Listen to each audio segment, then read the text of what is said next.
ये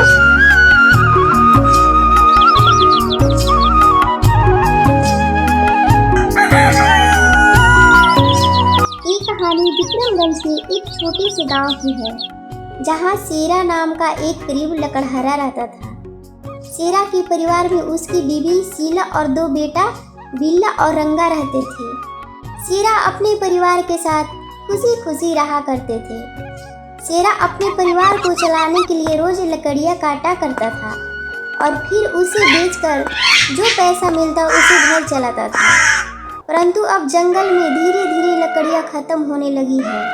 एक दिन इसी चिंता में जंगल में बैठा होता है और सोचने लगता है। रोज रोज पेड़ काटने से जंगल की सारी लकड़ियां खत्म होने लगी हैं। अब आगे अपने परिवार का देखभाल कैसे कर पाऊंगा? लगता है मुझे कोई और जंगल ढूंढना पड़ेगा या कोई और कमाने का जरिया निकालना पड़ेगा।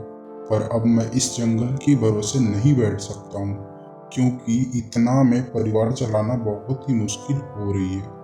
चलो एक बार शीला से पूछकर देखता हूँ क्या कहती है इसके बारे में। शेरा तुरंत जंगल से घर की तरफ चल पड़ता है।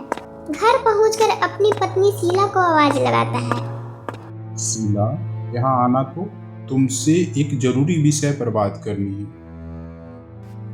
शेरा की एक आवाज पर शीला भागी चली आती है और बोलती है।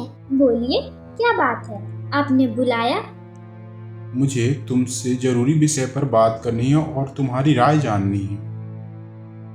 हाँ, बोलिए, क्या जाननी है? शीला, तुम तो जानती ही हो, जंगल में रोज रोज लकड़ियां काटने के कारण जंगल की सारी लकड़ियां धीरे धीरे खत्म होने लगी है। इसलिए मैं सोच रहा हूँ कि कोई दूसरा काम भी पकड़ लूँ।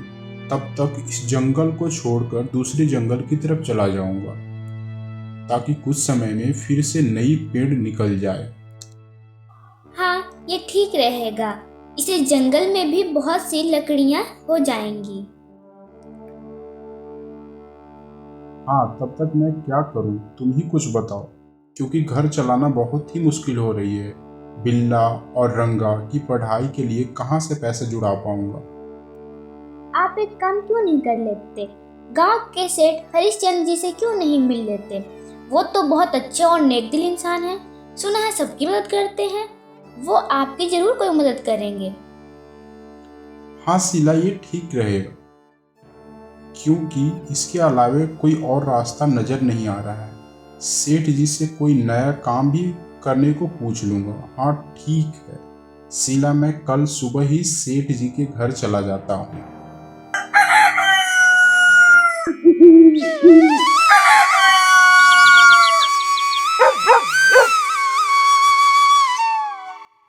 अगली सुबह शेरा सेठ जी के घर की तरफ चल देता है। सेठ जी के घर के बाहर पहुंचकर सेठ जी को आवाज लगाता है। सेठ जी, क्या आप घर पर हो? बाहर आइए, मुझे थोड़ा आपसे एक काम था। शेरा की आवाज सुनकर सेठ हरिचंद बाहर आता है और शेरा को देखता है और बोलता है। अरे आओ शेरा बेटा, बोलो क्या हुआ? बहुत ही परेशान दिख रहे हो, क्या बात है? बताओ मुझे, कुछ काम था क्या?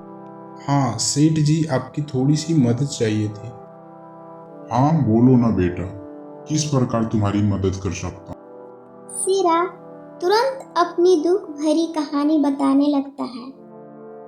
सेठ जी, मेरे को बस एक ही काम करने आती है, लकड़ियाँ काटने का। मैं रोज लकड़ियाँ काट कर बेचता हूँ और उससे जो थोड़े बहुत पैसे मिलते हैं उससे ही घर परिवार चलाता हूँ। लेकिन अब उस जंगल की सारी लकड़ियाँ खत्म होने लगी है, तो अब मैं क्या करूँ? घर परिवार कैसे चला पाऊँगा? क्योंकि आज तक मैंने लकड़ी काटने के अलावा दूसरा काम नहीं किया हूँ। अब आप ही कुछ बताइए।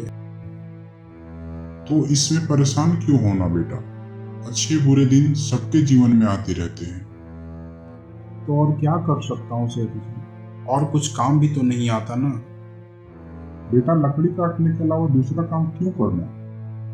चलो कोई बात नहीं, अगर दूसरा काम करना ही चाहते हो तो तुम एक काम करो, मेरे पास गांव के बाहर एक जमीन है, तुम उस पर खेती करो। सेठ जी, पर इससे तो आपका नुकसान हो जाएगा।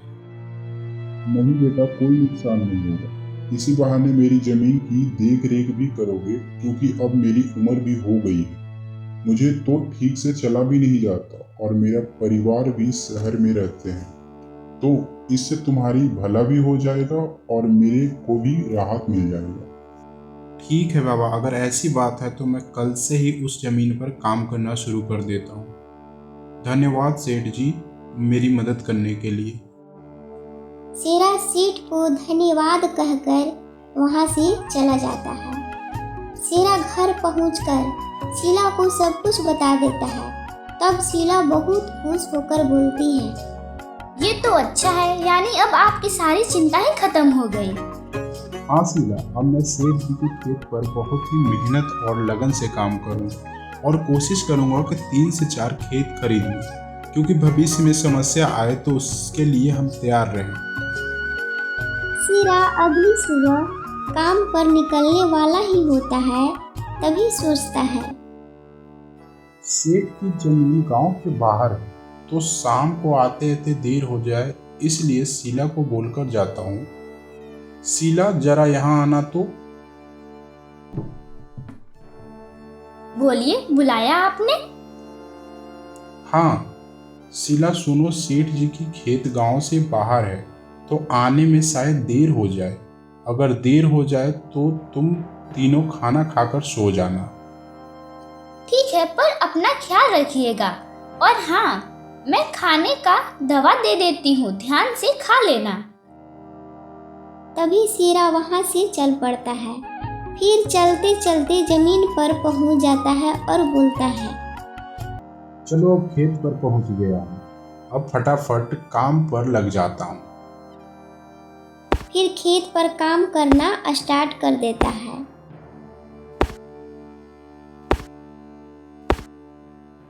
काम करते कुछ देर हुआ ही था कि तभी अचानक तबीयत खराब हो जाती है और वह वहीं बेहोश हो जाता है। पर गांव के बाहर होने के कारण उसके घर वालों को मालूम नहीं चलती है। सुबह की अब रात हो जाता है और शीला शेरा का इंतजार कर रही होती है। माँ को परेशान देख बिल्ला बोला, क्या हुआ माँ? पिताजी अब तक घर क्यों नहीं आए? तुम्हारे पिताजी गांव से दूर सेठ जी के जमीन पर काम करने गए हैं। उन्होंने बोला था आने में देर हो जाएगी, पर अभी तक आए नहीं। कुछ ज्यादा ही समय हो गया है। माँ, आप क्यों फिक्र करती हो? पिताजी आ जाएंगे, चिंता मत करो। बिल्ला की बात सुनकर शीला सोने चली जाती है। अगली सुबह भी जब शीला देखती है कि शेरा नहीं आया तो तुरंत शीला सेठ के पास चली जाती है। शीला सेठ हरिश्चंद्र के पास पहुंचकर शेरा के बारे में पूछने लगती है। सेठ जी, मेरे पति कल काम करने गए थे, लेकिन अभी तक वापस नहीं लौटे हैं। बहुत ही मन घबरा रहा है। ये क्या बोल रही हो बेटी? अभी तक घर नहीं आया?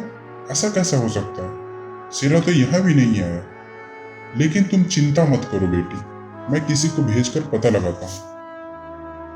तभी सेठ हरिश्चंद्र ने अपने एक नौकर मोहन को पता लगाने के लिए भेज देता है। कुछ समय में वहां पहुंच जाता है तो वहां देखता है कि शेरा जमीन पर गिरा हुआ होता है। तभी मोहन भागा भागा सेठ के पास पहुंच जाता है। तभी सेठ बोलता है, क्या हुआ मोहन? इतना भागते भागते क्यों आ रहे हो? मोहन सेठ को सारी बातें बता देता है। सेठ जी, शेरा तो खेत में गिरा पड़ा है, जल्दी चलिए।